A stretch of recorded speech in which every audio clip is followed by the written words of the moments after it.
things have changed. They don't lynch us for fun and frivolity like they used to. They don't just go out and brutalize a black man or woman or child just for fun of it and come with their lunches and all that to have a spectacle like they did in the latter part of the 19th and early part of the up to the mid 20th century. But they do now what are called microaggressions, Mm-hmm. little things, whether it's institutionalized microaggression like denying you a loan, or they set up policies where your neighborhood, your community is devalued because Mm-hmm. you don't have access to loans or capital, you don't have access to insurance, you don't have access to the financial institutions that could, if they chose to, boost the environment. Now, what gentrification is a reversal of that process right before people's eyes, and all of a sudden, where this neighborhood, where you had hardworking people, you had people who had visions of improvement, but they lacked the capital, they Mm-hmm. lacked the support, the political support to make things happen. Now all of a sudden you have speculators, you have um, wealth either is coming from what they call finance, insurance, and real estate. That whole uh, collaboration. Now all of a sudden that's available, and now the property values go up. Now people who've been living there for generations can't afford it because the property values are going up, and the people who are moving in get tax abatements, so they don't have to pay the taxes, Mm. have the assessments in their property. But the people who've been there, who've been bereft of support, now are even more pressured and more dogged out, and it makes it easier for folks to come along and offer them more money that they've seen or heard about in their life to sell the property. So now that gentrification can expand and take over pretty much the whole neighborhood. So those are just some minor examples of what Mm-hmm. we're seeing. We're seeing a major example of what we talked about last week, the effort to eliminate us. You Mm-hmm. understand that the whole American Colonization Society's goal was to have blacks free and emancipated, removed from this country, and taken primarily to South and Central America. Africa wasn't really the main focal point, even though that Liberia was a colony that was established. Lincoln was primarily looking for uh, places in South and Central America, excuse me, and they Mm-hmm. appropriated $600,000 for that. And most of our people know nothing about it. And that was just one aspect of it. Then you have the aspect of it that we see with the Tuskegee experiment. We see with Mm-hmm. brutalization and manipulation of black people by the so-called medical establishment. Mm-hmm. Especially black GIs. Well, not just GIs, but also those who were incarcerated. Mm-hmm. That's right.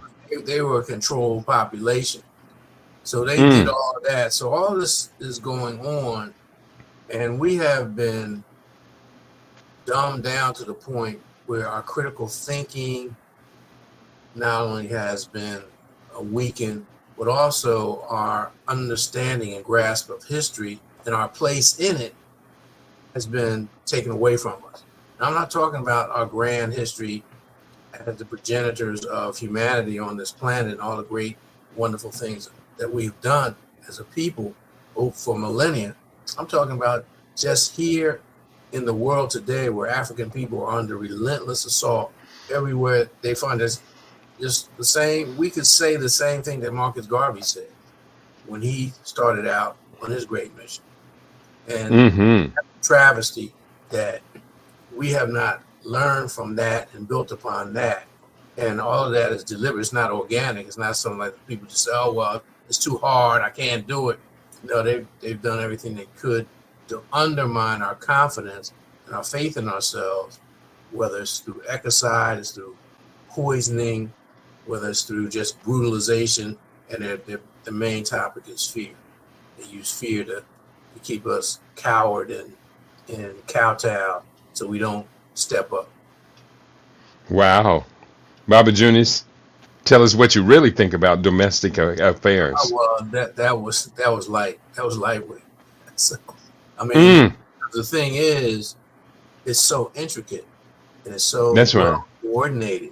That's right. I completely agree, which is why I tolerated the extensiveness of your rave, your rant. Of course, you could rant for probably 3, 4 hours and not even repeat yourself about the current state of affairs facing our extended community under the current regime. Speaking of which, two things. Number one, the current regime is marching onward in its effort to militarize the domestic scene for America's largest cities, which all happen to be governed by black mayors. And so Donald Trump is moving from Washington, D.C. Now he's talking about Baltimore, he's talking about Chicago, and a number of other places. And let New me bring York. to the stage, Brother Dwara is in the house as well. And but this thing with Trump and his obsession with the military, it goes really, really deep. Maybe it goes to the size of Donald Trump's. Welcome to the conversation, Brother Dwara. Thank you, Bob. I was having some internet connectivity issues, so I apologize for my tardiness. No problem. You are Well, always glad going to to be have you welcome. here. It's a pleasure, absolutely, to have you here. Likewise, glad Um, to be here. Baba Junis, did you want to comment on the unrolling or the unfolding of Donald Trump's domestic militarization? Well, it's more than meets the eye. It's not just the militarization of the blue cities. It's more than that. It's also a psyop where there's conflict about the exact situation in terms of crime rates in those cities. Mm-hmm. Now, part of it is that those mayors are under pressure because the communities are under siege, so they have to do something about it. So one of the things that they could possibly be doing is fudging the numbers, but then again, the FBI is involved in that also. Mm-hmm. So you have this perception by the media, by the entertainment industry, so-called news, that these cities are hellholes. They're places of high crime, high poverty, uh, low life culture, dystopian and maladaptive lifestyles. And so it makes it easy for Donald Trump to point fingers and say, well, I'm here to I'm here to clean up DC. I'm here to clean up the squalor of DC. I'm here to make traffic moves slowly. I'm here to clean up the quality of life issues. I'm here to get rid of all the druggies. But meanwhile, most of the most heinous crimes that this government commits is in Washington, D.C., in the Capitol building and in the White House. But Mm-hmm. go after street level criminals just trying to make it. And I'm not justifying that because, like I said, our communities are under siege. You know, that whole nonsense that we talked about during the Falcon Forum days when they were talking about defund the police, when they used the George Floyd situation to undermine the status and the social order and talked about defund the police. And I'm looking around and saying, wait a minute. And they use black people to be the main spokesman for that kind of nonsense. I said, wait a minute. Our communities are under siege. Of all people, we should be asking for protection again, and I'm saying this, I was talking to somebody the other day, that like the so-called post-war between the state amendments to the Constitution have never been in full effect for us. The 13th Amendment is nullified by the prison industrial complex, and it Mm-hmm. says slavery is abolished except for punishment. So that's why we are Mm-hmm. so much heavier.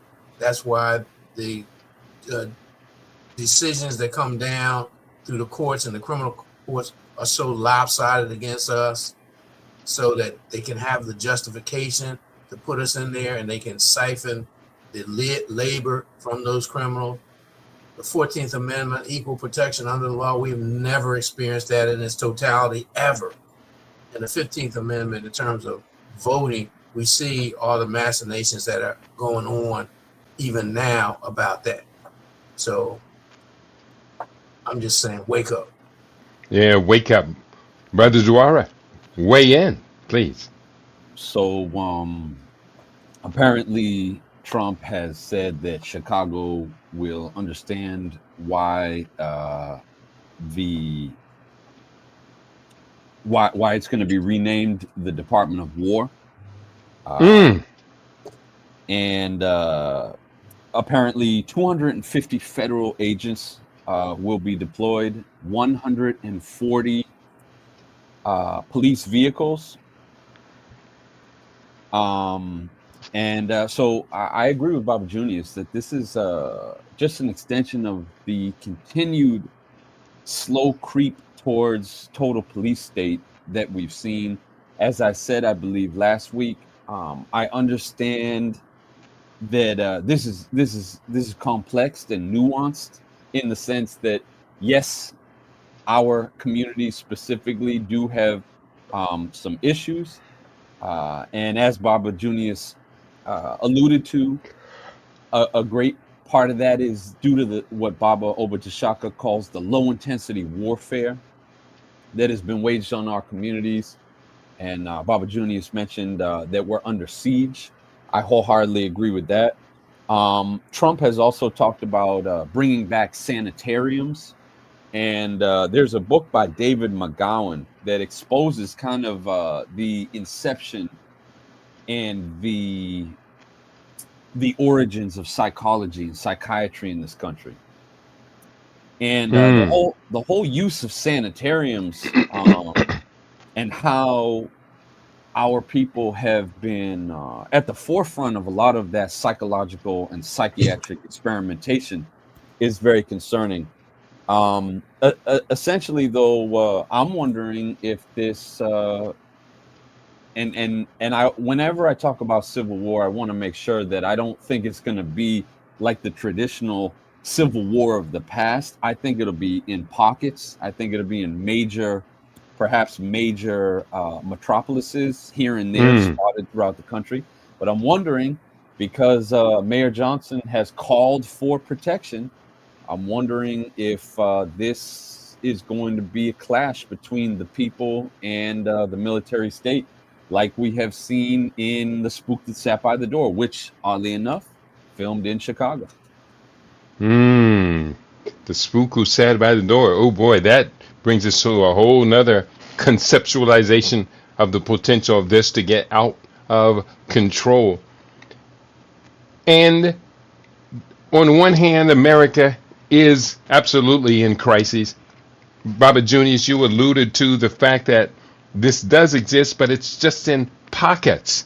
Among these largest cities in America, you can go into all of the cities over 100,000, 200,000 people, and you can isolate these pockets of despair. They're not just African people or Hispanic people. There are people of all different ethnicities are finding themselves trapped in this lifestyle which occurs in these pockets across the country. While at the same time, in all of these cities, you can find opulence and wealth beyond many people's imagination. So, can't we all just get along? If I could quote Rodney King. Yeah, but don't forget, there's also assault on the rural communities. It's just that's right. They're They're removing the family from existence, family farmer from existence. Yeah, and not only that, there you have when you have the deindustrialization. Mm-hmm.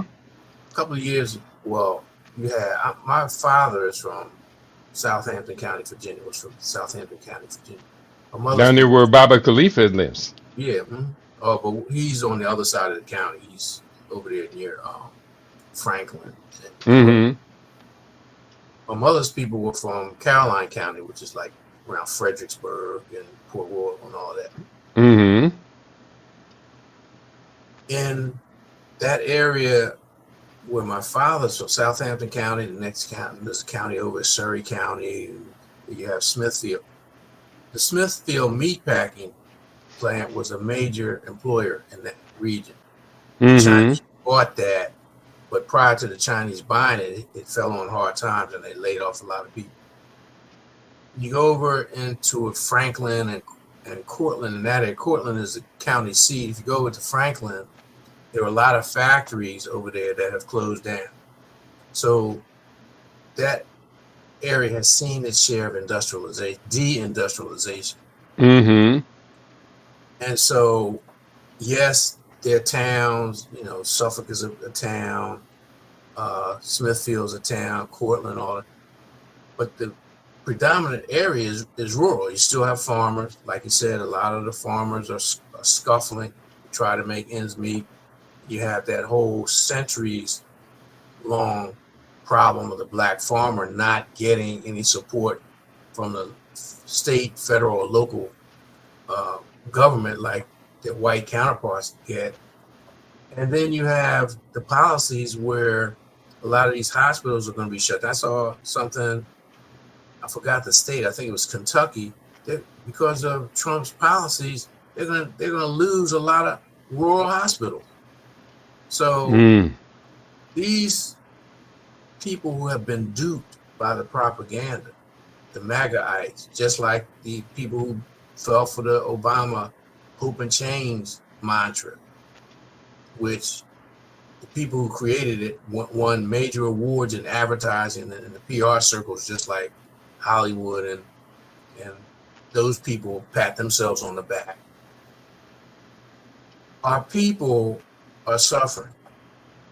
I just don't think there's going to be a coordinated effort to rise up. Just like Dewar said, there may be some folks that do things, but for the most part, this is a psyop to make sure you don't, because they're going to show, just like they're showing about DC, showing military vehicles as well as the National Guard people on the streets.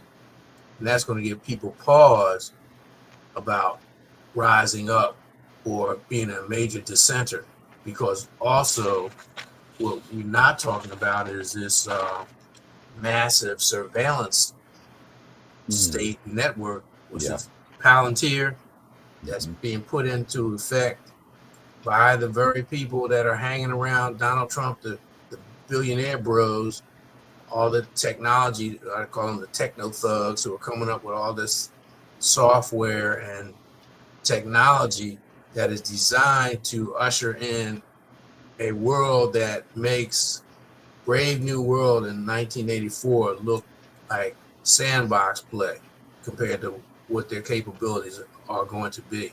So we need to really understand and grasp and understand what's going on. Mm-hmm.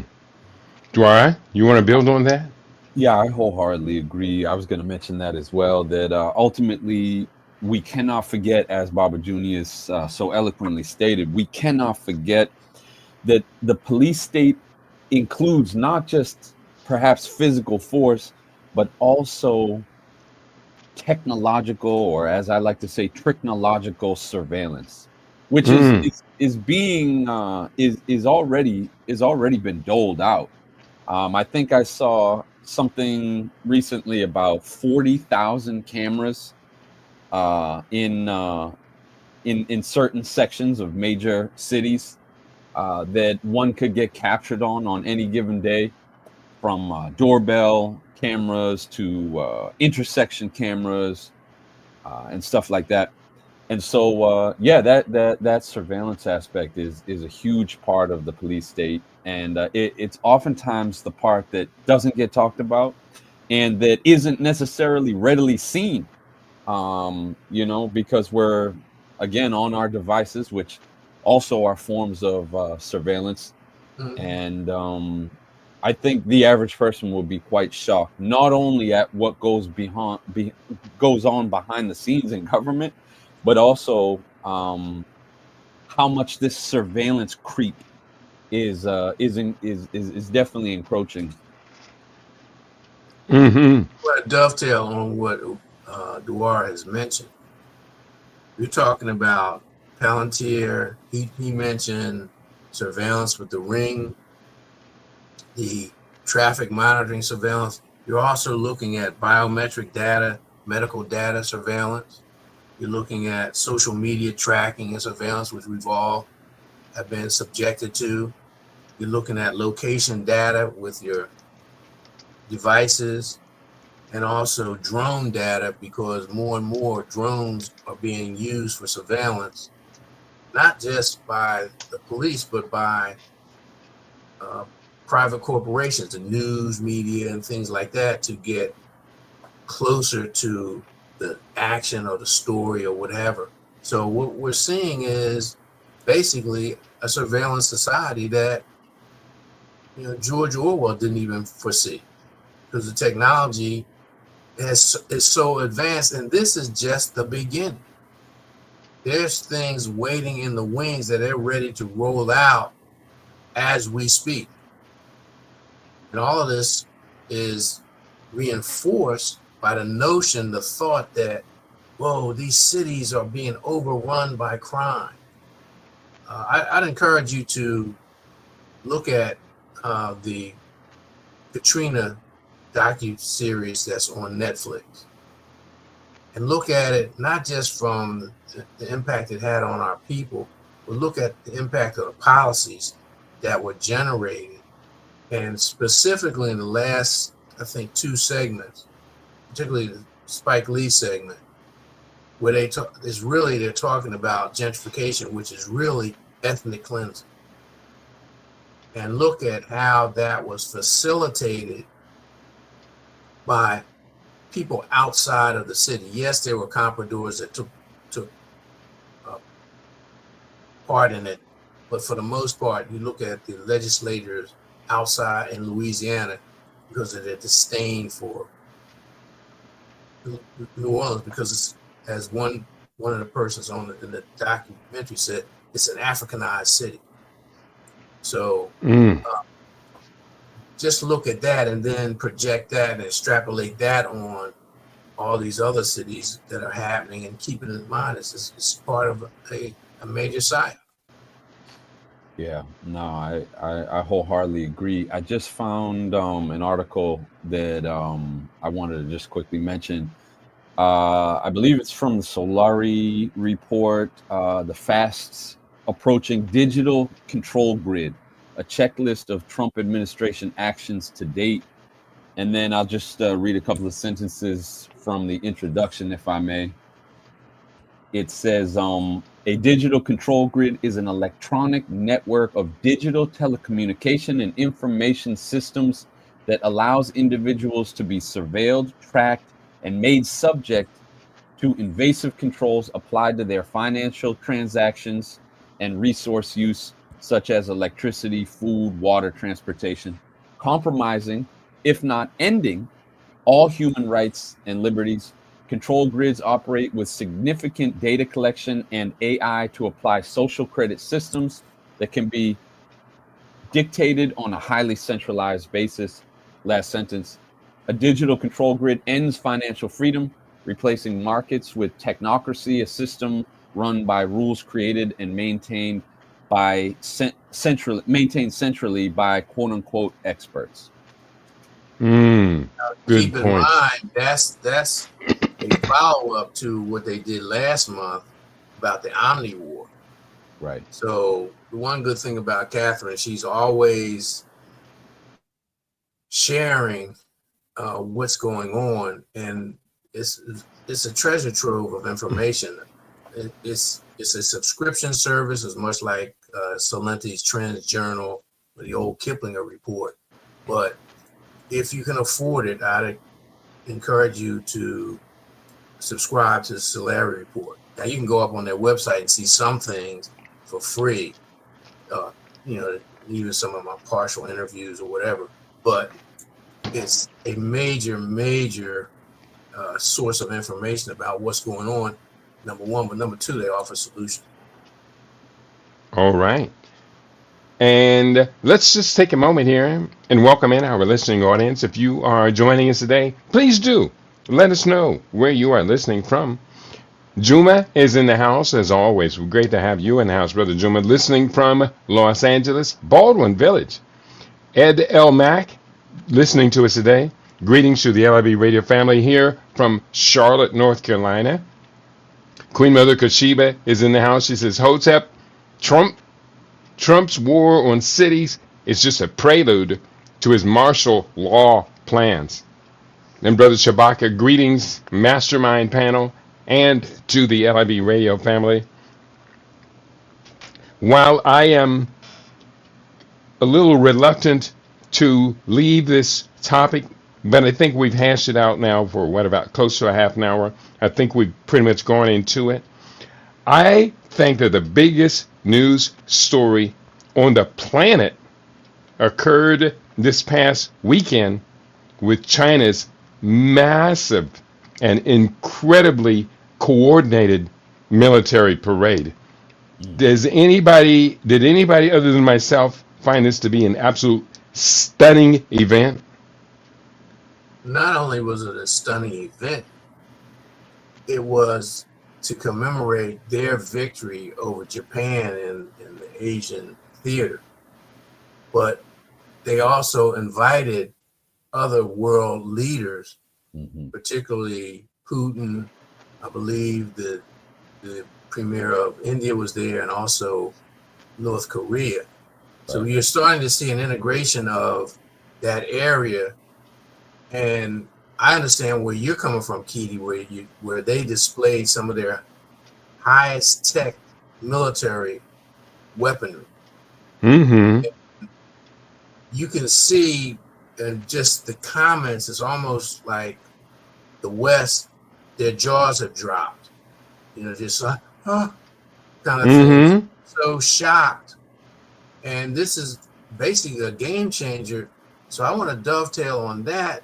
Not only did they do that, but now they're also hosting, when I wanted to talk about that this morning, the Shanghai Cooperation Organization Summit. And all of those people, it's not just an Asian group anymore. They're inviting, there's going to be observers there from Africa and other places. So this is a game changer in the midst of all this bellicose and bombast by Trump. It's going to make two things happen. Either there's going to give them pause, or it's going to give them an excuse to ramp up more military spending. And I think it's going to be the latter, because they know they're behind, and this will give them reason to say, okay, we have to, not only have we exhausted our supplies with Ukraine and what happened in against Iran, but now we got to come up with countermeasures for all of this. Because I saw one article, person said, well, there goes the U.S. naval fleet straight to the bottom of the ocean, looking at all those weapons that the Chinese were showing. Mm-hmm. Did you get a chance to watch the parade at all, Brother Dwara? I didn't get a chance to watch the parade, but I did find an article on Zero Hedge the other night. The rise of a multipolar order. The West just watched the world shift in Tianjin. And so, that's really what I've been using to understand how significant this is. And the article talks about much of the Western press treated the gathering as little more than a diplomatic sideshow, overshadowed by domestic political debates and the latest updates from NATO. That was a mistake. What unfolded in Tianjin was not just another regional summit. It was the clearest indication yet that the unipolar world of U.S. primacy, which dominated the decades after the Cold War, is giving way to a new and contested multipolar order. And so BRICS naturally comes to mind. And I have to agree. This was a very significant show of power, display of power, and that, as we have been mentioning on originally first the Falcon Forum and now the Mastermind panel, we've been talking about this for the last 15 years. And the efforts to contain China has been much of the focus that we've been talking about during that time period. I just wanted, for those who didn't watch the parade, I just want to kind of highlight several points. Number one, the precision by which these units were all coordinated gives us an idea into the generalized Chinese mindset. Of course, from my understanding, they did have months to practice their drills, but the precision of this parade, it was almost as if it were fake, as if it were 3D animation. But it was so incredibly precise. You almost could not find a soldier out of tens of thousands of soldiers that was out of place. Number two, it was a chance for China to show off its latest military hardware to the best of their abilities. Of course, the aircraft carriers, then I think they're up to building their fourth one now. The aircraft carriers and such couldn't be deployed, but they did show a couple of naval vessels, and they looked very impressive, even though they were basically smaller speedboats. They did show a number of different mini submarines. I thought was very interesting. There was no indication whether mini submarines were autonomous, meaning working without human participation, or if the mini submarines contain people. Three, it was so one-sided, so far-fetched that some Western military analysts on YouTube pretty much said that they don't know how much of the Chinese hardware was actually deployable or how much of it was just fake. And I thought that was an interesting point, that if the West were to consider matching China one-on-one, I don't think they would be able to do it within the span of 10 or 20 years. And the pace of China's development of military technology and hardware is so rapid that by the time the West caught up with what they demonstrated just this past week, the Chinese would be maybe 4 generations further along. Well, keep in mind, we've already seen indications to vindicate what you just said. Look at the little dust up between India and Pakistan. The Indians were using Western and Israeli weaponry. Pakistanis were using Chinese jets, 6th generation Chinese jet fighters. Well, not the 6th generation. I think the Indians were using the 5th generation, which would be about the J-10. No, I'm talking about the Pakistani. Oh, Pakistan. Right. So they severely outmaneuvered. Now, that could have been in terms of pilot training. We don't know. But the effectiveness of the Pakistan weapons was far superior, and the way they were deployed was far superior to what the Chinese did. So right after that, or simultaneously that, the Western observers and analysts were saying, whoa, what's going on here? Now, keep in mind that you're talking about it's going to take them years to catch up. They're already behind. I mean, not just in the armaments, but in terms of, that's why they're pushing for the rare earth minerals. They're behind in the chip making. They're trying to do deals to prevent China from gaining access to chips, and trying to force Taiwan to to sever some of their partnership agreements with China. Good luck with that. And some other things are going on. The United States, contrary to what they want to project in the world, is rapidly slipping. And I think this is why Trump is even becoming even more bellicose about it. In addition to rewarding his buddies in the military industrial and the surveillance complex. But you're absolutely right. That was a major shock to them. Just like Iran's response to the Israeli and United States attack on them was a shock to them. Mm-hmm.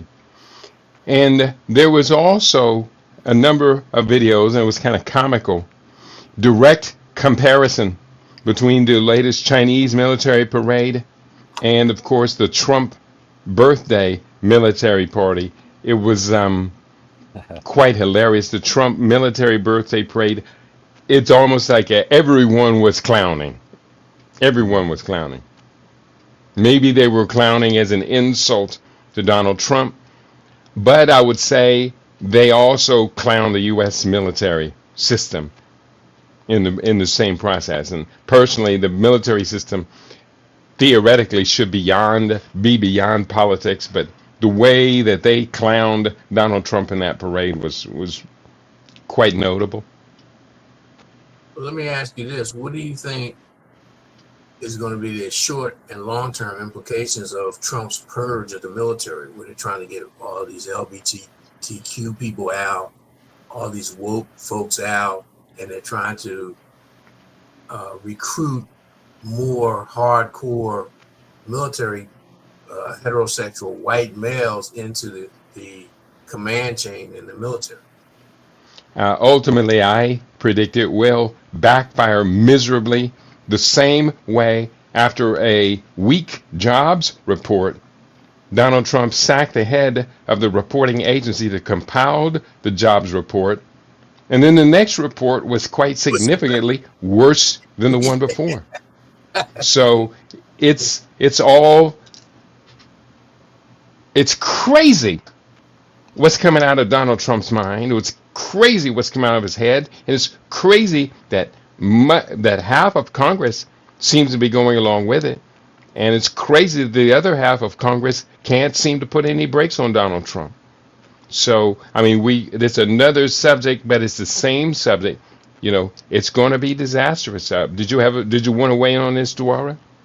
I just want to bring up the fact that according to the World Economic Forum, 2030, the U.S. empire will no longer be a significant player in the game, so to speak. So is this all just part of the this what seems to be this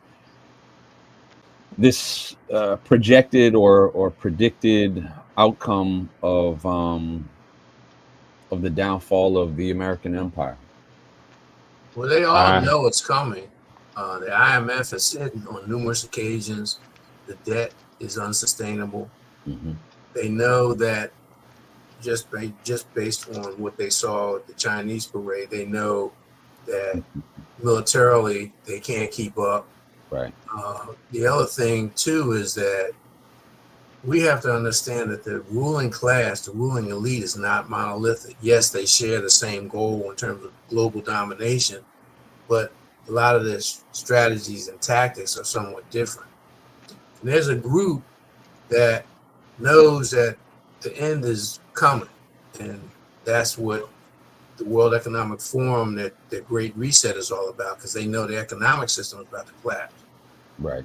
But there are other people who say, who almost, it's sort of like a Samson option, although it's not. They don't call it that. Mm-hmm. They're like, okay, if I can't have it, nobody can, so we're going to go out blazing.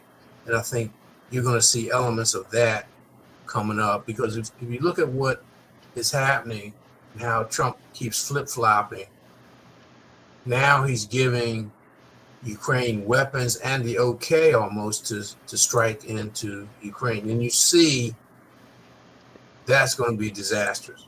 That's Or is it key. giving them the okay to strike into Ukraine or into Russia? Into Russia. Hmm. So I'm sorry, into Russia.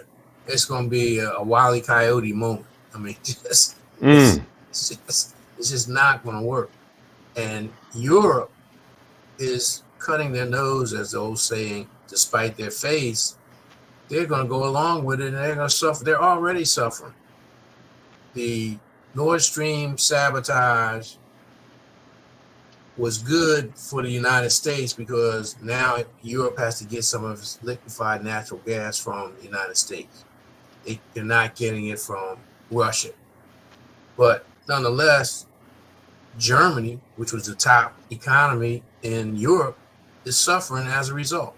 So until they can boost even more shipments of the gas to Europe, Europe is going to suffer. And so when you look at this, it's like a comedy of errors, and it should serve us well. To okay, this whole notion that they're invincible, that white man is so smart, he's Right. he's you know uh, uh, invulnerable and invincible and all that. That should give us pause. And yeah, and that's what's happening around the world. The global South is starting to say, we might just discard that, because it's going to be interesting to see what happens with Venezuela. If they fight back, it's all over. Yeah. That's right. I was just going to mention that. Yeah, go ahead, You Bob. would, well, no, go ahead. Please do mention it because that is directly associated with this military parade in China that perhaps Trump's response to that military parade that he observed in China is to show you, okay, that looks good. That's a parade. Now I'm going to show you how these weapons our side has developed really do work in action. Now, is he triggering the next stage of the aftermath of China's military parade, or might China just sit this one in Venezuela out this time? No, that's that's a very valid point. I know for a fact. Well, let me say this. I heard that Russian aircraft did land on the tarmac in Caracas, Venezuela, a couple of days ago, and possibly Chinese aircraft as well. And then Trump just deployed F-35s to Puerto Rico. And yesterday, 2 Venezuelan jets buzzed a U.S. warship. And I believe, correct me if I'm wrong, that Maduro said that he would strike any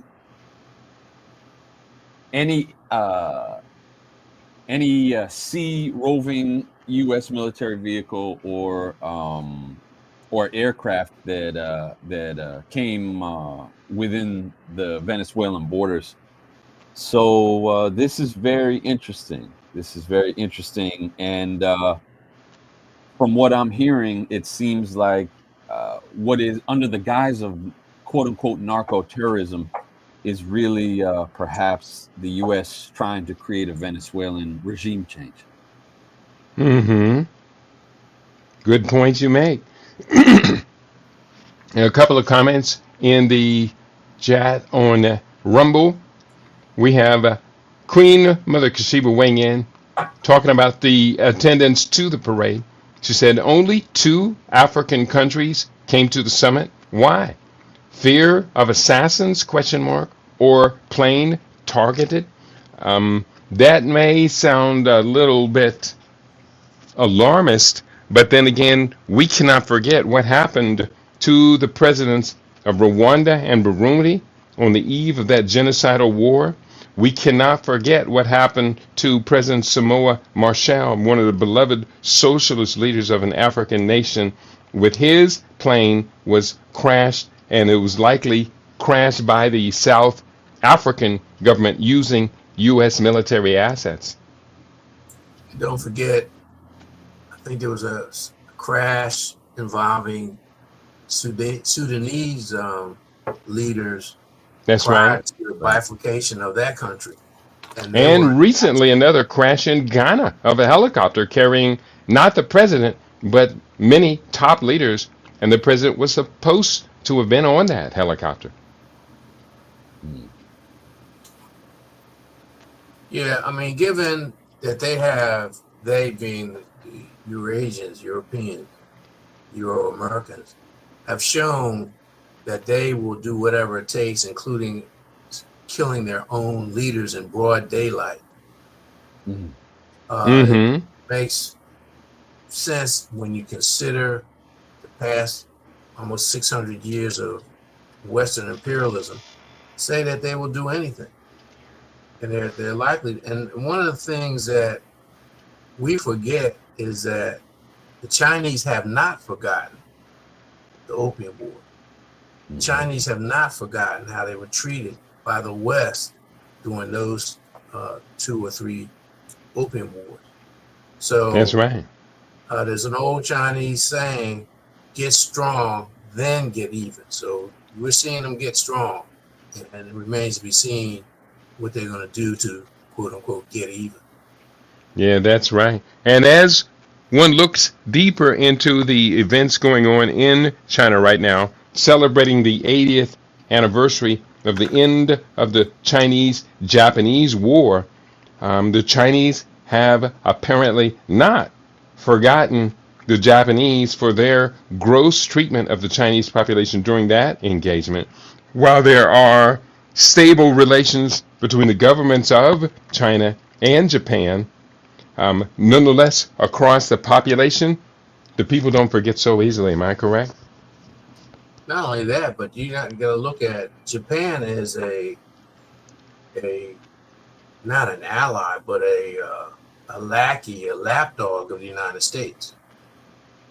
After World War II, the United States wrote the constitutions of both Japan and Germany to the point that they prevented and forbade Japan from even having an own army.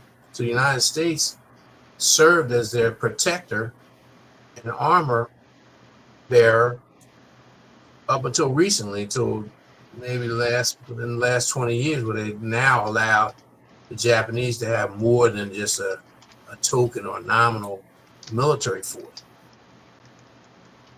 And because we've been Eurocentric in our propaganda and brainwashing, we don't know the history of Asia, how many wars and how many imperialist struggles happened on Asia that involved China, Tibet, Japan, Cambodia, and all of them. We're just ignorant of that history.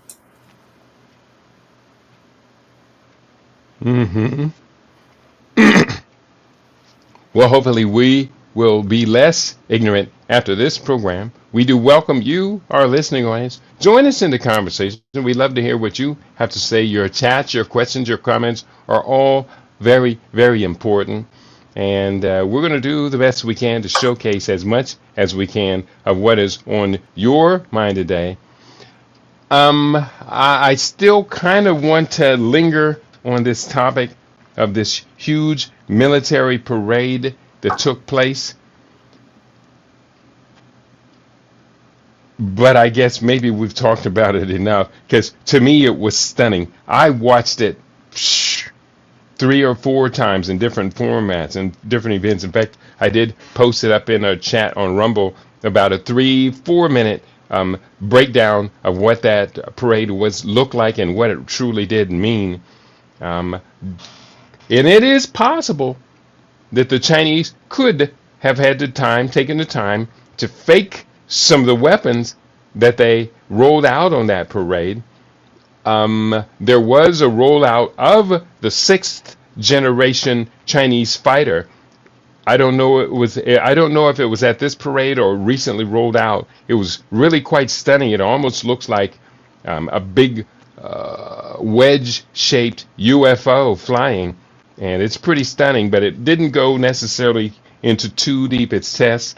I know before they roll these planes out, they're tested for better part of a decade before they're even brought into a field of combat. But they did allude to another incident where during a military parade that took place 10, 15 years ago, Russia had rolled out the appearance of a new tank, and it turned out that that new tank turned out to be a dud. It failed its field tests in other ways. And so I did see one video which talked about astonishing weapons exhibited in military parades that never did make it all the way through to actual combat. But we talk about disruptive technology. Mm-hmm. Tanks and armored vehicles aren't the priority anymore. Now we're talking No, it's about not. drones and hypersonic missiles.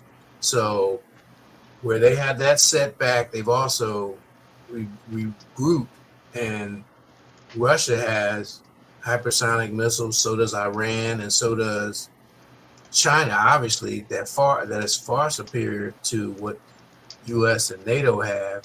And the other thing is, don't rule out Iran, Pakistan, and North Korea just being part of that group where they start to share weapons, information, logistics, and all of that. So if it comes up to a global dust up,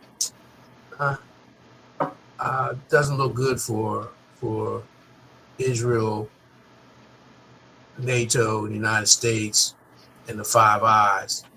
It just doesn't look good for them. And keep in mind, the United States spends more money than all the rest of the nations combined. Really. Mm-hmm. On stuff like the F-35, that's total junk. Well, it's not total junk, but it is a big, expensive piece of unreliability. Well, but if you can't activate it, then what good is it? If Well, it has flown in combat. It has flown. I'm not going to necessarily argue that it is a worthwhile investment.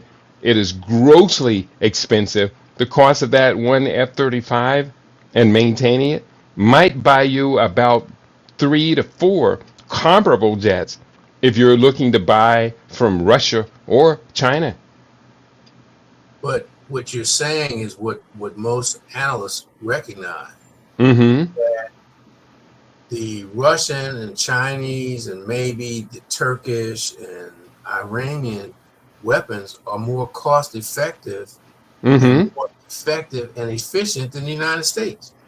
And you did mention Turkey in there. Turkey has become a significant player in the development and export of military hardware. I'm wondering if at certain point South Africa will attempt to get in and compete again as it had under the apartheid system. Well, I think, Or maybe the Africans are just more progressed than that. They're saying, heck with spending all that money on military hardware. Let's spend that money on giving our people social conditions to live under. well, I predict what you're going to see, particularly with the BRICS Plus alliance. They're going to become more and more focused on mutual support, aid, and security issues, which will mean that they, even if they don't develop them, then they'll buy them from, say, China, Iran, or the United States. I mean, not the United States. Russia. Yeah. I pulled up a list of the disruptive military tech that China displayed during the September 3rd military parade. Here's just a brief list. Hypersonic and anti-ship missiles. China unveiled new hypersonic anti-ship missiles, the YJ-15, YJ-17, YJ-19, and YJ-20. Those hypersonic, very important. Laser weapons. They developed the LY laser weapon mounted on a HZ-155 armored truck. They developed the AI-powered drones and, quote, loyal wingman. Now, these drones are now apparently flying along as wingmen for manned aircraft And that's very interesting. Underwater and ground robotics, a giant submarine drone capable of operating up to 20 meters underwater, and four-legged robotic wolf drones. Did you see those four-legged wolf drones mounted on the back of the tanks carrying the aerial drones? No, I only saw snippets of the parade. I didn't see the whole Yeah, thing. it was pretty amazing that they're now deploying these four-legged dog drones into the theater of warfare. And then they also talked about nuclear triad and advanced missiles, including space traveling missiles that could deliver up to 10 warheads on reentry. And MERV, they call them multiple MERVs, I can't remember what it stands for, but multiple warheads coming from one. And lastly, stealth and advanced platforms. 5 models of China's 5th generation stealth fighters, the J-20, J-20A, J-20S, J-35, and J-35A flew in formation, while the Type 99B main battle tank featured an unmanned turret and an augmented reality systems made its debut. So that's a pretty hefty and impressive list of hardware that China rolled out during this parade. Brother Duara, does it make you want to go back and watch the 3 hour version of it? Yeah, I think I will definitely do that. It I was don't want. it was the most impressive thing I ever saw. Sorry for cutting you off. No, you're fine, Baba. I don't want to. I don't want to. I don't want to. Well, I'm going to state the obvious. And Mm-hmm. going a little bit of a different direction. I think spiritually, Mm-hmm. this, all of this, everything we've mentioned, is from Gaza and Palestine and Israel, Ukraine and Russia, U.S. and Venezuela, Sudan, Congo. Uh, all of this is an indication of a great sickness, Mm. of a great sickness that is plaguing the world. And so yeah, I just wanted to add in that spiritual dimension, that all of this is an indication of a sickness, and I don't really know what to say other than that. Who's the source of this sickness? Is it China, who 80 years ago was devastated by Japan's invasion and the rape of Nanking probably stands as one of the greatest Mm. atrocities ever visited. But then again, we're African people. We could talk about atrocities. Um, Right. so is it? I know exactly what you're talking about because I have to caution myself in getting so deep into these militaristic and antagonistic schemes because, quite simply, it comes to a point where one might imagine nothing but this. And so, therefore, that's kind of leading to a mentality that, well, we better strike first for our side, Right. whichever side we are on, or the strike first. I agree, and Baba Junius is always reminding us that it is important to be able to defend ourselves. So this is why I'm kind of at a loss for words right now. We do have to be able to defend ourselves. I've been using the word creep a lot because that's been coming up in a lot of the articles that I've been reading. And so the concern is that, do you have to become the devil in order to defeat the devil? And if that is the case, then do we get changed in the process as a nature-based, highly spiritual, earth-centered people who value life, and at which the Ankh and Ma'at and Ubuntu is at the center of who we are as human beings? Are we slowly being crept towards having to become a piece of the devil itself, Yurugu, the incomplete being, the sick one, in order to even compete within the game theory that exists? And then how do we not lose ourselves within that? If obviously we have to defend ourselves. So that is kind of the paradox that I wrestle with daily. How do we protect ourselves without becoming our historical oppressor? Well, again, you always talk about how African people solved all the problems. Ashe. Look at how Kemet dealt with, say, the Assyrians and the Eurasians who came in introducing what for that time period would be the equivalent of a tank. The chariot, the horse and chariot was a Right. major weapon. Right. And so one of the dynasties went and said, okay, if they have it, we'll have it as a protector. And they had according to one source, they had almost like a assembly line factory just turning out chariots so that they could be prepared. And then you had another leader who said, okay, in order to protect ourselves, we're going to take it to them. And they left garrisons in Europe as far into I mean, not Europe, Asia, just to make sure that they could easily mobilize and counter anything that the Eurasians did, because it's obvious that Africa, and we see it time and time again, Egypt was a pearl that just attracted the Eurasians. And because we were so advanced, and we had to learn how to defend ourselves. We had to learn to defend ourselves. I don't think that rule or that imperative was ever rescinded, Baba Junius. Well, but again, within the challenge that Dwara raises, how do you defend yourself when you are pro-life? That's right. At what threshold are you either willing to cross or not willing to cross? If you're spiritual and you understand the nature of the universe, that we're all united and we all have the Ashe or whatever word that they come up with, the Chi, the Jock, Noma, whatever. How do you deal with people or entities who are moving, who have demonstrated that they don't share those values with you? Yeah.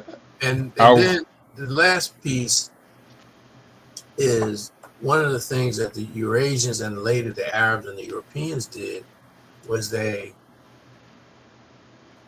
moved to neutralize our leadership, to undermine our leadership. Or especially our authentic leadership. Right. Yeah. Right.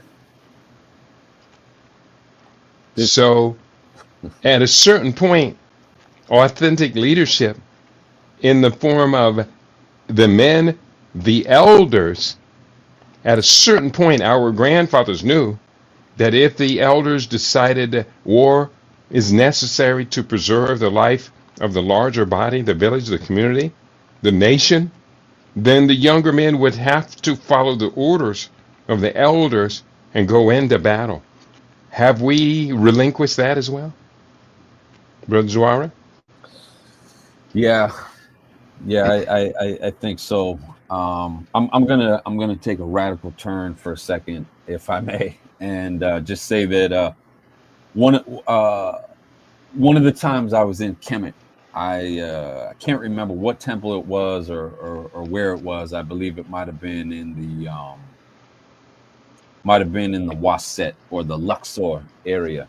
And we went into one of these temples. I was with Renoka Rashidi. And praise be his eternal name, Ashe. Since you mentioned it. Ashe, thank you, yes. On the inside of one of these palace or temple walls was a pile, a relief carving of a pile of penises. And I know that sounds a little strange. I inquired about it, and the conclusion was that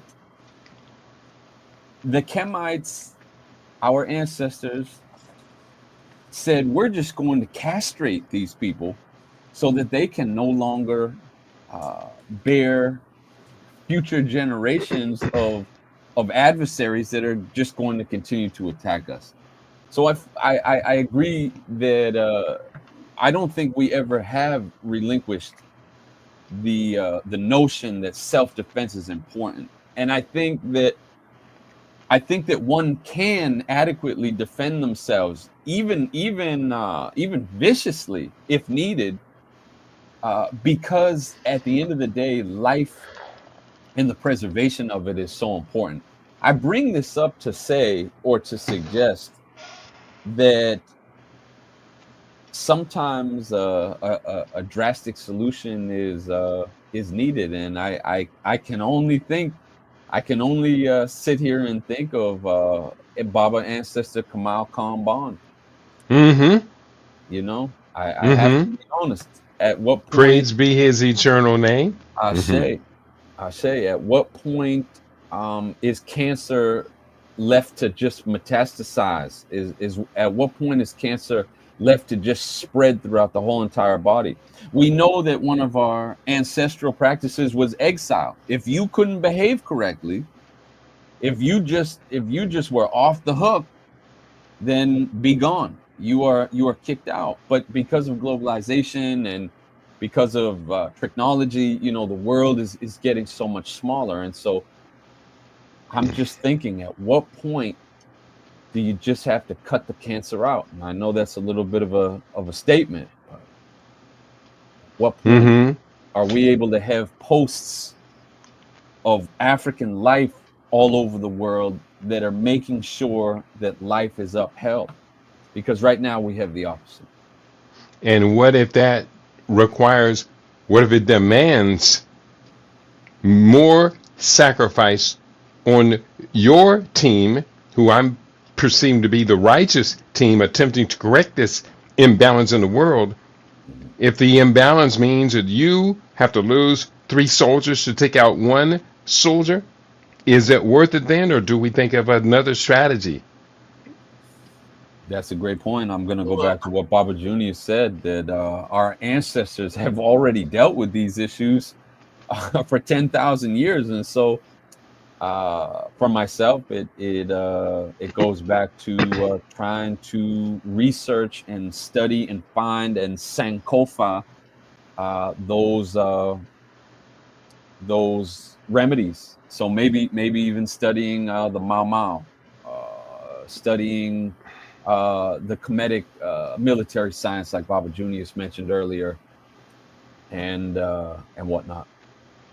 well, T, in response to that, the African cosmology was life was ongoing.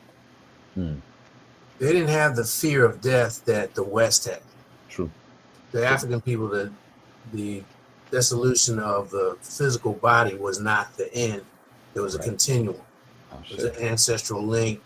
There was a link because life was eternal. You have the Ankh, and everything about was always this. The iconography was always about life, eternal life, and so those warriors were infused with the notion that you make whatever sacrifice needs to be made to protect the collective, whether it was on the most basic level where you were hunting a predatory animal that was attacking the village or ravaging the village. But if you look at the strategy of the people of Haiti, they knew they were outgunned. They knew they didn't have the weapons of mass destruction that the Europeans had, but they used what they had. They had the knowledge of the land. They used the topography and all of that, and they used courage. And they used the spiritual leadership of the Voodoo priestesses and the priests to remind them of their courage and remind them of their obligations to make that sacrifice that was needed. That's why they won. That's why the Europeans don't want us to know about the Maroons. They don't want to know about Quilombo. They don't want us to know about the Seminoles and the blacks that participated in those wars and set the Europeans back, that who had weapons of mass destruction. They don't want us to know that it took the British over 100 some years to subdue the Ashanti. Right.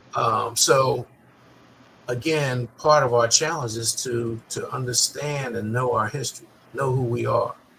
Now, Sankofa is not just about wearing African clothing. Right. It's more than just learning and doing the drum rhythms and the rituals. It's about understanding who we are, our sense of being, and what our obligation, what our purpose. Just about every African cultural group believes in destiny, not only for you, but for the collective. You come here with a purpose. The Creator creates purposefully. The universe is teleological. We in the West, we don't think that. We don't, everything is random. Right. Everything is happenstance. It's inexplicable happenstance, coincidences. That's not the African mindset. And so we have to have a mindset about war. What it means. There were stratagems that the Africans used to win without really having to slaughter and annihilate people. That's right. Position themselves so that their opponent knew he could not win. They gave him an opportunity to save face. Because we knew from a psychological point, if you defeat a people in an army and you humiliate them, all you're doing is creating an enemy.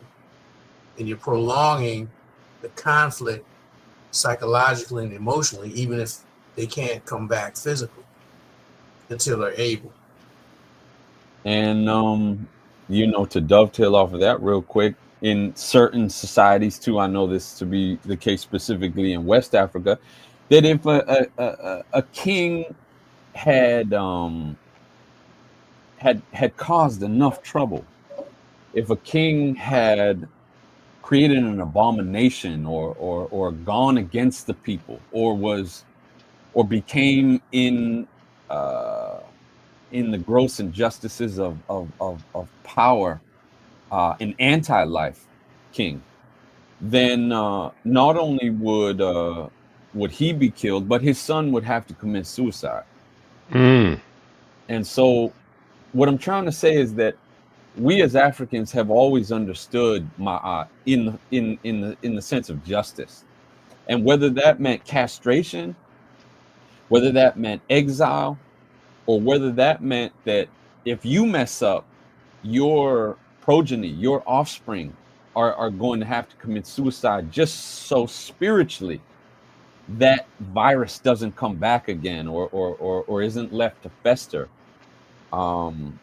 That I agree that we had those measures in place. And so for me, the ultimate question becomes, what are we doing? What are we doing? Are we going to let these people continue to experiment on the whole entire world, in outer space, on Earth, in our bodies, with our bodies?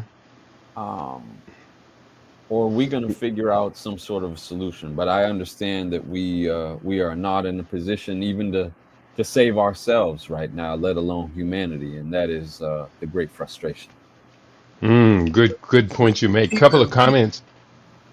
Keep in mind, governance for African people was always about the collective, the earth, the people, and the spiritual realm. So the king was never had absolute power. Right. Never. Sure. And it was always held. There was always accountability there. And like you said, they could step in at any time under severe circumstances and reprimand the king, right, or eliminate him. Right. Just take the throne from him. The other thing is, we have to understand justice. The whole African concept of justice is not the Hammurabian code, eye for an eye, tooth for tooth, blood for blood. For African, justice means reconciliation, restoring harmony, restoring the balance. What do you have to do to restore the emotional balance and equilibrium in this situation? And it's really not, it wasn't about punishment, except as if the person was recalcitrant. And if that was the case, the ultimate was banishment. Like Duar said, you just put them out.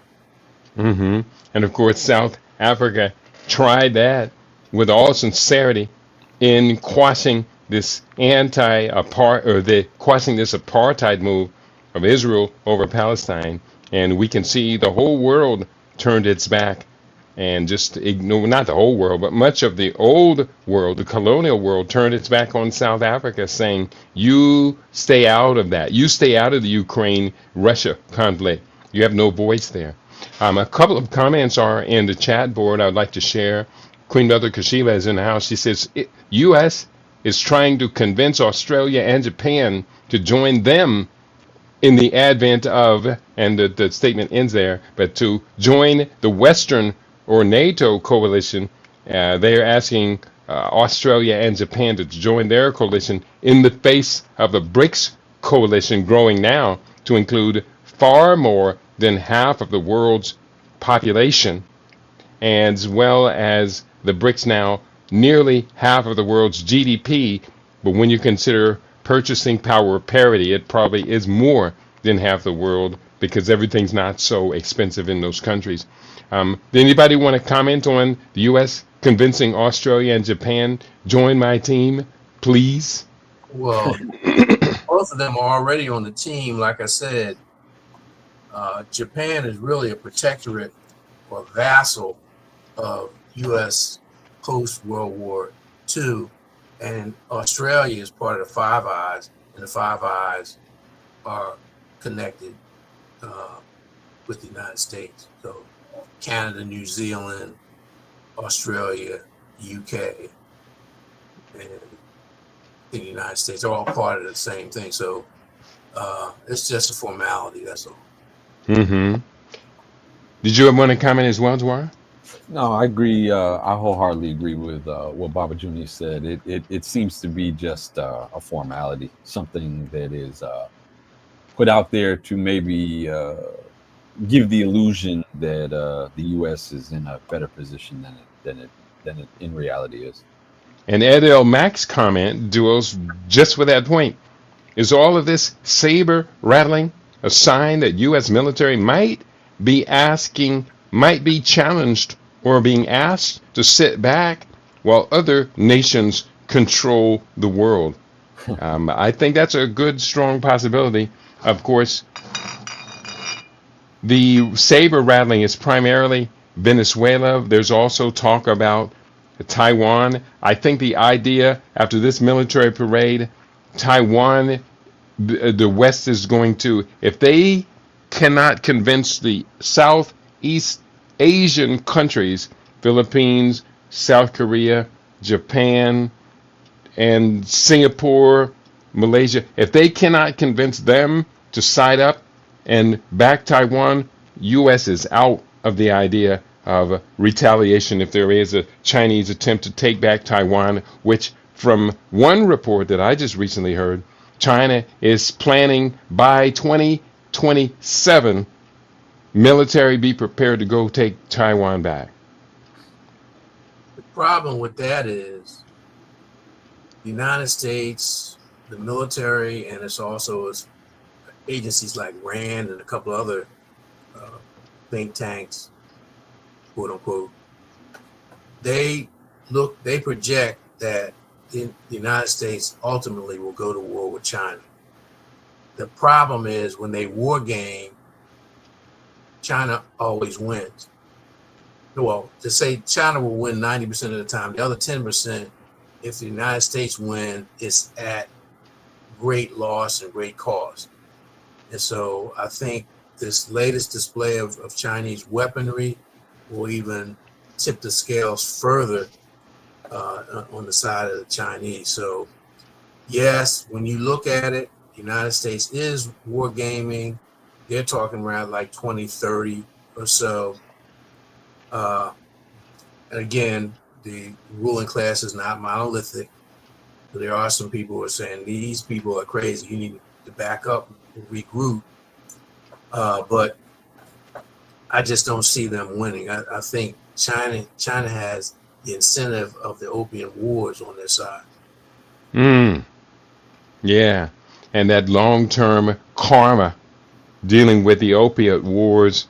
They were what? The opiate wars took place was the mid 1800s or late Latter 1800s. part of the 1800s. So we're talking about over 150 years since that devastation.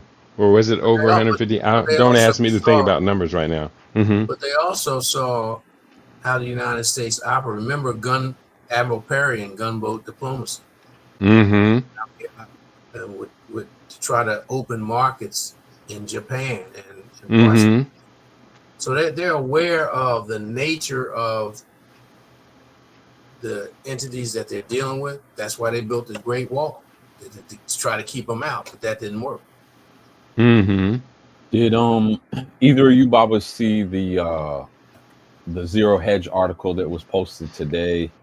World War III question mark.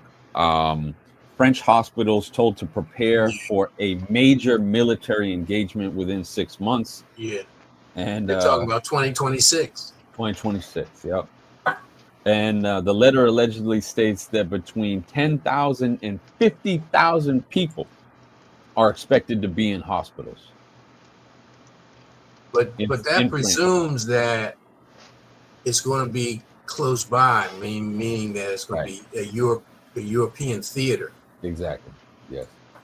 Well, and I'm going to dissent. Please. While I can appreciate Zero Hedge and that article, World War III to me began in 1946. Exactly. I was with the yep. with the uprising in Greece. This Greek Civil War was a clash between the communists and the capitalists. World War III, you're talking about their hospitals need to prepare for, they say, 50,000 or so casualties. Was that the number? Yeah, 10,000 between 10,000 and 50,000 casualties. What was the result of the fallout of some 2,000 plus nuclear warheads exploded across the world during the so-called Cold War? When I put this in the book, Disaster Preparedness for World Wars 5 and 6, I calculated what the cost was, and the cost in cancer deaths alone was far more than 60,000 deaths. So I cannot disagree with Zero Hedge's analysis of this, but I think it's gone way past that. Yeah, I agree. Yeah, but what you're talking about, just to be clear, is not just the Civil War in Greece. There was a civil war going on in Spain too, right around the same time. So that has happened. You laid it out perfectly. You predated the Solari omni-war scenario with your book. And so it's incumbent upon our people, buy your books or read the books or read, if they're Cliff Notes versions of your books, read those so you get a better grasp of what's going on around the world. Because you have these push-pull forces. Remember, and I've been saying all program, the ruling class is not monolithic. You have people who want all-out war, all-out depopulation, and war is one of the better ways that they do it, along with famine, ecocide, and all the things that Duaro mentioned last week or 2 weeks ago. But then you have other people who just want to control the resources. They want to control the trade. They want to control the financial situation and bring on the new world order, because they know this system is in rapid decline. So I'm saying all that to say yes, these things are out there, but you have to watch and see which side of the crazies actually win. Because then you got Mm. Elon Musk is doing a hedge thing where he's saying, okay, I want to be part of one. He said, but just in case, we're going to go and colonize Mars. Right. And then there are other people say, well, I'll go down into the bunkers, and if things get really bad, I'll freeze myself and I'll come back 100 years later, or whatever they're saying. Right. Yeah. With your brain uploaded onto a computer. Right. Man, if there was ever a time where a smash room was needed, right? Well, I mean, again, I was in a group and we talked about things. We had an assessment of what had happened in ancient history and the rise and where white people came from and all of that.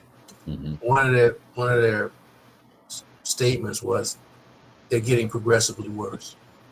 And unfortunately, with the Urugu mentality, that's true. Now, I have evolved to the point that I don't believe all white people are savages or the devil or anything like that.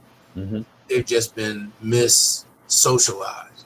They've been brutalized, and their leadership has brutalized them to the point where they've tried to they've done to them what they're trying to do to us, which is smash their humanity, smash that Ubuntu spirit out of them, and they were lacking it anyway to the intensity that we have it. But so it's their leadership that's crazy. Yeah, I agree. I oftentimes say it's the culture as well, and that if the culture is sick, then naturally the inhabitants, the citizens, the people under that culture are also going to be sick. But just like with any disease, some people die from that disease. Other people only have mild symptoms. Some people arguably may not have any symptoms. And so I agree with you that we have to be careful not making huge blanket statements or generalizations. And that, I wholeheartedly agree about the leadership. And I think just broader, the culture itself is sick. That's what I was trying to indicate earlier, that all of this war, all this fanfare, wars and rumors of wars, all of that is an indication of a great spiritual sickness. I believe Martin Luther King had a quote very similar to that as well. But with that being said, yes, ultimately what I'm trying to say is that I agree with you, and that there's going to be varying degrees of symptoms of that sickness. Some people aren't going to experience it. Other people are going to be devastated by that sickness, and in turn, like a zombie, having been bitten by that poisonous culture, they too become infected and become an unwitting or unknowing agent of the matrix, so to speak.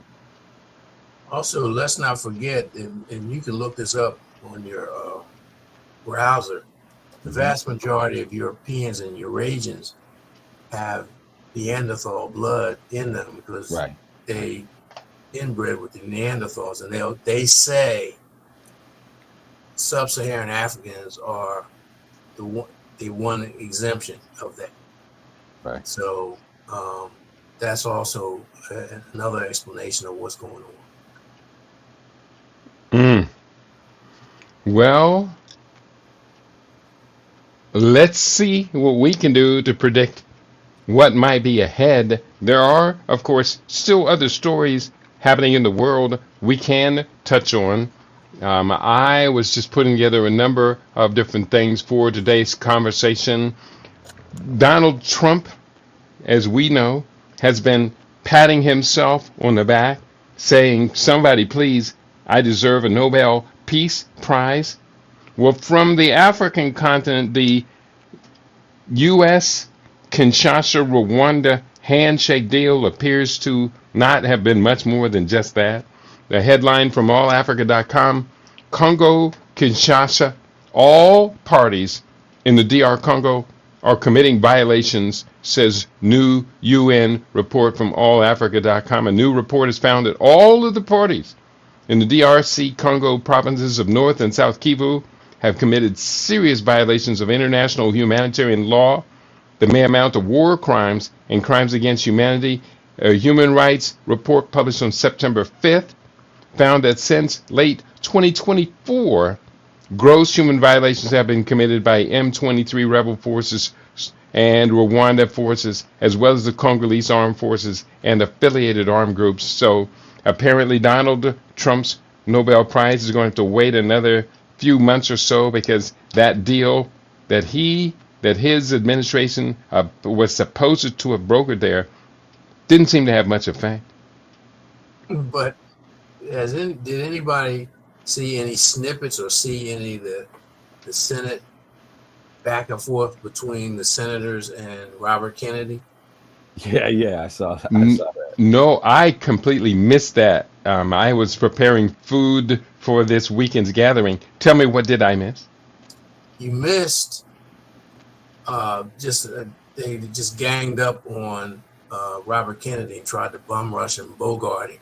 But part of the verbiage was they were saying, some of the Republicans were saying that Donald Trump deserved the Nobel Prize for Operation Warp Speed.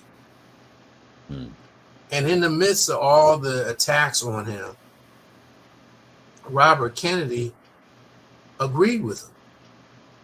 And he said that the mRNA vaccines, the initial rollout, were good because they dealt with that particular variant. So my takeaway from is that they're still maintaining the hoax, they're still maintaining the lies about COVID and that whole narrative about the vaccines, while they might have problems, have saved millions. Because that was the essence of the back and forth. And it wasn't just one or two senators, it was the whole panel were on it. And I was amazed that he went along with it, and it was so contrived that a senator would spend all his time asking questions or hurling accusations at Kennedy, and so Kennedy couldn't even respond. The senator used up all the time. So it was pure theater, but it just shows you just how corrupt the system was, because the one way Kennedy got back at them was to tell them how much money they had taken from Big Pharma. Some of them, okay, Elizabeth Warren, you took such and such. Bernie Sanders. And even back Bernie Sanders, he self-reported that he took money to make it, I guess, to try to trivialize it so it wouldn't look so bad. Right. Are those your observations as well, Dwar? Yeah, I was trying to find something in the background, because Trump had been saying that Operation Warp Speed was a huge success. But just recently, I think it was just yesterday, and I wasn't able to find it yet, but just yesterday, he kind of reneged on that statement and said, well, we hope that Operation Warp Speed was a good thing, but I want to get I want to speak to Pfizer, and I want information right now. He's very adamant about wanting information right now about the negative effects. And meanwhile, Florida officially ends all vaccine mandates. No mandates to attend schools in Florida now? Right. Now, for those unfamiliar, Operation Warp Speed was that the effort to roll out the COVID mRNA? That's the narrative. That's what they're telling people. The truth of the matter is mRNA existed prior to COVID. That's true. It was designed and researched to be a cancer treatment. The problem they had was the lab animals kept dying. That could be a problem. Yeah, so they were forced to shelve it. And also keep in mind, and this is my take on it, prior to COVID 2018, the Gallup came out with their annual poll about the most trusted or least trusted and most reviled entities in terms of the American people. The number one was the pharmaceutical companies behind the opioid epidemic.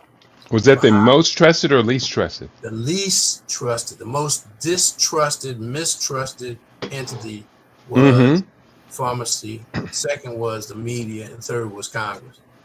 And lo and behold, COVID comes out. They come out with this narrative about warp speed. This is how we're working together to benefit humanity. And they take this thing that was already on the shelf because it had problems, and they tell us how, if you go back and research what they said initially, it's free, it's safe, and effective. Well, it wasn't free because the United States government was paying for it, overpaying for it. It wasn't effective because it didn't stop the spread, and it wasn't safe. And more studies are coming out to show just how unsafe it was. So their counter argument is, well, so they had some minor problems, but it saved millions. But there are reports that are coming out now. They're saying that it harmed many more than it helped, and it has caused more deaths than so supposedly COVID itself, which had a 98% recovery rate if you were fairly healthy anyway. Right. Wow. We had a gathering here at our home yesterday, and a very successful gathering. Thanks to those who did come through. You did your part, and we had a wonderful success. But there was one couple who came, and the couple actually lived 2 houses away from where I live. And I was running last week and got a chance to see the homeowner there as he was assembling his brand new electric bike, which he promised he'd let me take a ride on as exchange for inviting him and his wife over to have dinner with us on our feast. And so we had a wonderful time. But the morning that I met him, he had just returned from the hospital, and this might have been a month or so ago. He had just returned from the hospital from suffering from, quote, long COVID. And actually, now, when it came down to it, it was pneumonia. And we can understand what they're calling long COVID. They're saying it's hanging around for a long, long time. That's pneumonia. And a case of pneumonia can linger for quite some time. I remind everybody who hadn't heard the story already, when I was in Uganda, I caught malaria, and they called it COVID as well.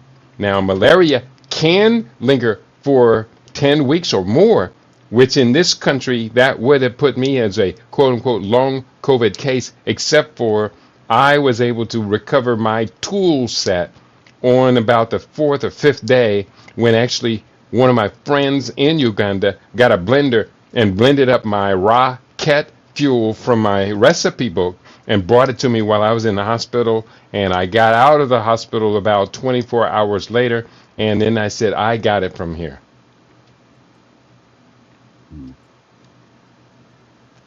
So what do we do? What do we do in the face of Operation Warp Speed Type 2? Did anyone see that it was announced from, I have it right here on my desk, it was announced from new Ebola outbreak in the DR Congo, claims of 15 dead from allafrica.com. Baba Juniors, you saw that story? Yeah, it said 28 suspected cases and 15 dead, and that was on zx.com. And I, again, just like the fear-mongering and hype with the COVID, these numbers, when you look at the total population of just in the DRC, 28 suspected cases, that's not a lot. There's no reason for panic for 28 cases and 15 deaths. And I'm not even sure that there were postmortems on those 15 people. just like they were up until very, very recently. There were very few postmortems or autopsies on people who supposedly died from COVID because they didn't want people to know that that's not what they died from. I do agree. And Ebola, thing is Ebola was resolved many years ago. I can't even remember, but I did write the book.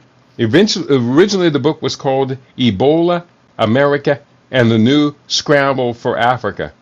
I later dropped from the title Ebola and America, but I did keep in the opening chapter, which talked about these outbreaks of Ebola in Africa. And there was a solution that came up with in I think it was then Zaire, or it might have been the Democratic Republic of the Congo, where they would inject plasma from people who had survived Ebola. They would inject the plasma-rich protein from their bodies, and they would then be able to have a basis to be able to recover and live through it. This was the same treatment that when the Americans, if you can recall in the West African outbreak of Ebola, when the Americans came home supposedly infected with Ebola, they sent them to Texas, I believe it was, and injected them with plasma-rich protein from people who had survived Ebola.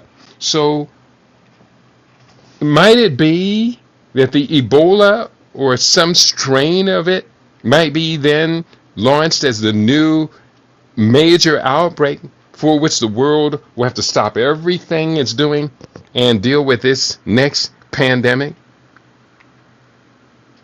Well, I see it more like what happened with the monkeypox. They tried to use that, and then people did the research and said, well, hey, monkeypox is mostly a consequence of homosexuality. And so that deflated that. And now other than changing it from monkeypox to mpox, you don't hear about that anymore. And like you just said, given there is a treatment modality that can neutralize Ebola, that shouldn't become the next pandemic or scamdemic, as I call it. Yeah, that's pretty interesting because I am seeing in the background accusations from Western medical news that Africans are dealing with a crisis of mpox or monkeypox. And from my understanding, Brother Zuara, I had no idea that the Africans were engaging in homosexual sex with monkeys. I know. Yeah, it's pretty shocking to me as well. I mean, what can one say about that? Remember, the people who had it, most of them were Europeans who had traveled to Africa, but they were homosexuals. They weren't having. So they were the ones having homosexual sex with the monkeys there. No, they weren't saying they were having it with the monkeys. It was with each other. I didn't see anything that was saying they were having it with primates, but it was homosexual activity. And once that became known and showed up on the world stage, the air just went out of the fear monger and fear balloon. Is this retribution for the Nation of Islam's story about General Monk and how syphilis came to be in the human population due to European dogs? Yeah, that's it. That's it. I never heard that one. Oh, that's a good one, brother. Keep it, Dwara. Keep it. Don't throw that one away. Look up, General Monk. General Monk. And of course, he was probably an affiliate of what's the guy who combined the rat and the dog made the pig? Yakub. Yeah, the mad scientist Yakub. Yeah. We're gonna close before the top of the hour. I've got to go to another meeting today. Ed Elmack has a comment. Has there been a higher than normal cases of unexplained deaths lately dealing with heart complications? I would say yes, because the population is larger than it's ever been before. population of the United States is well over 340 million. And because there are so many baby boomers in that boom, and heart disease is the leading cause of death, although cancer deaths are really rapidly rising, 2 out of 5 people, more than 2 out of 5 now, will be diagnosed with cancer in their lifetime. So the direct answer to your question, Brother Edomac, yes. There's been a higher than normal number cases of unexplained deaths dealing with heart complications, and of course, the overwhelming majority of cases, there is no explanation for it. Could it be a residual context or residual of the impact of the mRNAs? Oh, yes, definitely. The evidence is there to say yes. Also, not only is the numbers are rising because more and more younger people are experiencing this. True You that. mentioned baby boomers, but the shocking thing that they try to keep suppressed is that more and more younger, particularly males, are experiencing this cardiovascular issues. Yeah, myocardial infarction is being called, and yeah, you're right, Brother Edomac. The key about it is this. I always going to say this. What strategy will you now put in place, having confirmed this, to assure that this doesn't happen to you, to your wife, to your loved ones? What strategies do we actively, aggressively put in place to prevent ourselves being caught up in this large medical, pharmaceutical, complex scam? Yeah. Yeah. Or do we just say, oh, more people are dying, I guess it's my turn next? Nah, we can't go out like that. One of the action steps that I had for today was liberation is gained through health, not sickness. Let us take control of our health first and foremost. And then if we're going on the theme of Kuji Chagalia villages, then why not also Kuji Chagalia for our health? Self-determination for our health. Let us determine our health, and not these pharmaceutical companies, these ultra processed food corporations, and all these other things that are used to deplete our ashe, our nomo, our nyama, and all those other wonderful terms for spiritual power that Baba Junius mentioned earlier in the program. I completely agree. It's our right. It's our responsibility. Now, are we able to respond, especially according to the demand that this ongoing crisis is requires of us to respond? Everybody's not going to make it. Everybody's not. That's for sure. Let's begin to wrap it up so we can finish by the top of the hour. We begin with our closing comments and then comments on those closing comments. Well, for me, I say that one of the ways that you can ensure your survival is through information. Dwar mentioned and he posted the Solari report on the Substack. Also, look at LIB. Solari is a subscription service. It's not inexpensive, but it may be more than some of our viewers and listeners are willing to pay. Certainly, LIB is here. We would enjoy a generous, and generous is a relative term, for you to be supportive, get on board, because doing what he does, keeping the systems going. Oftentimes, some of the platforms he's on cost money. Some of the systems he's using costs money. And we need to be supportive of our own, just to support them on GP, general principle, general practice.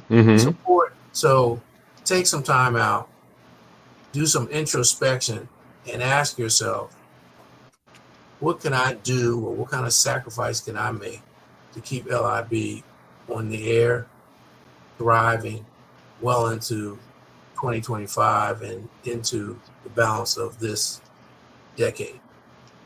Mm-hmm. All right. I say. And the people, we did do the emergency fund drive, and the people did come forward. I want to say thank you for all of those of you who did step up your game, and you really did help. We were right on the verge of just unfortunately rolling up the tent, but we did manage to buy time, and that is to be greatly appreciated. And I attribute much of that to you two brothers and to everyone else who responded the way that you two brothers have continued to respond. I say. I get links and updates from reader-supported news. And they have no qualms about reaching out and literally begging. Mm-hmm. And I can understand why they do it, because the legacy media is, for the most part, is free, because you can get it online unless you pay a subscription. The social media, the mind control apparatus is pretty free. Truth is not free. People are making a sacrifice to bring you truth or even another perspective. Even if if you say, well, you're being bombastic, saying you're offering the truth. Okay, we'll step back and say we're offering another perspective, something that has our history in mind, and that given our history, given the forces arrayed against us, given what's going on around the world, this perspective is very beneficial, because it will give you the tools you need to use your own critical thinking, make your own decisions, to make your own choices and options that could further your well-being, your health, and even survival, given we know and we can prove unequivocally that they want to eliminate it. And brought to you by our people who have our people's best interests at heart. My closing statement, to dovetail off of what Baba Junius just said, is let us maintain a high degree of skepticism for all that comes out of the mouths of our historical adversaries. And then I'll close real quick with a quote from Malidoma Some. He said, "The cursed always go to the house of the blessed to wage war." Ashe. I say. All right. Well, I think we did a good job. It is about 3 minutes to the top of the hour. We're going to wrap it up.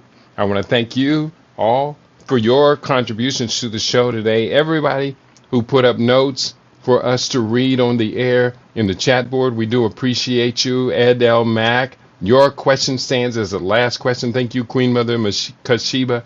And to Baba Junius, not Baba Junius, Baba Brothers Shabaka, Baba Juma, and to everyone else for your contributions. We certainly do appreciate, love all of you for your participation. You've been tuned into your favorite.